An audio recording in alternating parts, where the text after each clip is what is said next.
Well, Linda, perhaps this is one of the biggest demonstration of impunity here in Kenya yet, because these demolitions are coming in with huge, really attraction in terms of the fight against corruption and impunity here in Kenya. So what is going on here? I am at Kileleshwa. Demolitions are going on right now. They are happening on the other side of where I'm standing, but then the demolition have just ended where I am, and they're saying that they're coming now to flatten any other thing that is closer to where it is not supposed to be. And therefore, this thing started yesterday actually. This is said to be a 2-month long exercise that has even the blessings of the head of state, President Uhuru Kenyatta, who actually put up a regeneration committee that has made all the recommendations of what you are seeing happening here. So what is happening here is that they are trying to bring down all the structures that are close or that are in the wrong location here, closer to the banks of Nairobi River. Nairobi River has been on the headlines for a long time because of the pollution that has been happening here.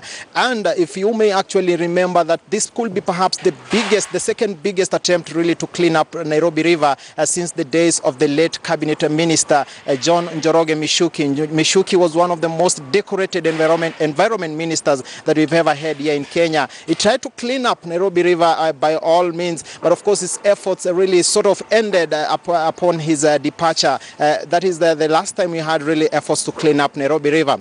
And therefore, head of state Uhuru Kenyatta has also been very keen on this one. He has said that this time around is going to ensure that Nairobi River actually retains, or rather goes back to its former self, and that is why we are seeing these demolitions going on. The demolitions, we are being told, will be going on not just around here, Kileleshwa, but will be extending all the way to many other areas, including all the way to the National Museum, areas of parklands, areas of westlands. There are so massive, huge structures that have been built, some of them actually on the river and others closer to the banks of the river. So the rules of the engagement here is that you should not put up structure 30 meters close to the river, and that is what has been, of course, that is the impunity actually that has been demonstrated all through as we've been following this exercise, and that is the effort that has now been put together. We have the county askaris, we have the state officials, all very keen on this particular mission. This time around they want to ensure that Nairobi River actually goes back to its former self.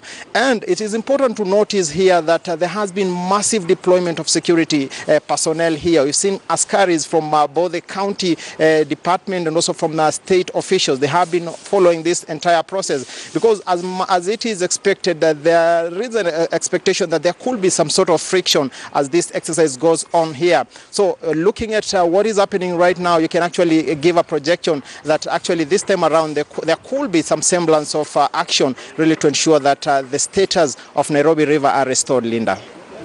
Listen, on Tomo, and even as you answer this, maybe your cameraman could just pan around so that we see what exactly is happening where you are with respect to the demolitions. But yesterday, there was a building that was demolished, the Java building, and they were saying, probably for listening into some of the officials, they were saying they were not given notice, and as a matter of fact, they complied with all government regulations before this building was put up.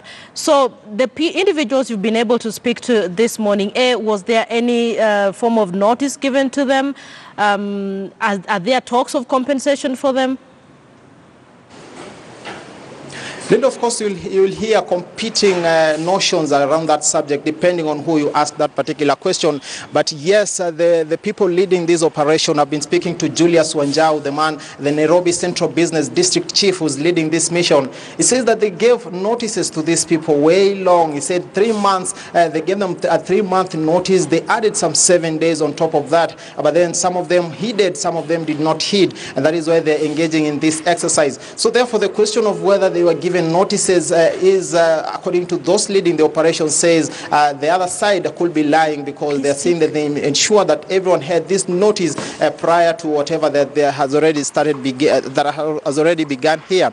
And the big question, Linda, perhaps that many will be asking, how comes that these people ended along the river banks of Nairobi River? Reports that we are receiving here or we are having indicate that the people who built structures along the Nairobi River are influential people. Some of them even in government, some of them, of course, knowing what they were doing and thinking that impunity will not catch up with them one day. And looking at the kind of efforts that we are witnessing this time around, there is some sort of seriousness really coming from the state that this time around they will be putting all these structures aside. And what the National Environmental Management Authority really hasn't honored yet is to give all these names or put to the public the people who are behind these illegal structures. We've had the National Environment Committee, that is of the National Assembly. We've had Kareke Mbiuki, who is the chair, saying that they are planning to summon these people to Parliament, all the people who are involved in this particular impunity. And therefore, that is, of course, a question that we will be waiting to see. And as it has been the tradition, many Kenyans are quite really pessimistic on whether they will come to know the names and the people who put up these structures. That is a subject perhaps that the state will be having sort of a litmus test on them to really tell the public the truth about this. Okay, Francis and Tomo, keep an eye on the demolitions for us. We do have a press release that was given yesterday by NEMA. They say we urge all those who have encroached on the riparian reserves in contravention of the Environment Management and Coordination Act to move back to the legal setback distance stipulated in law or as stated as a condition in EIA license where this has been issued. This activity will continue for facilities where the notices issued have lapsed and a cost to the proponent of the structures. That is part of the press release that was given yesterday by NEMA. It is a story that we're following for you here on News Desk. Let's move on.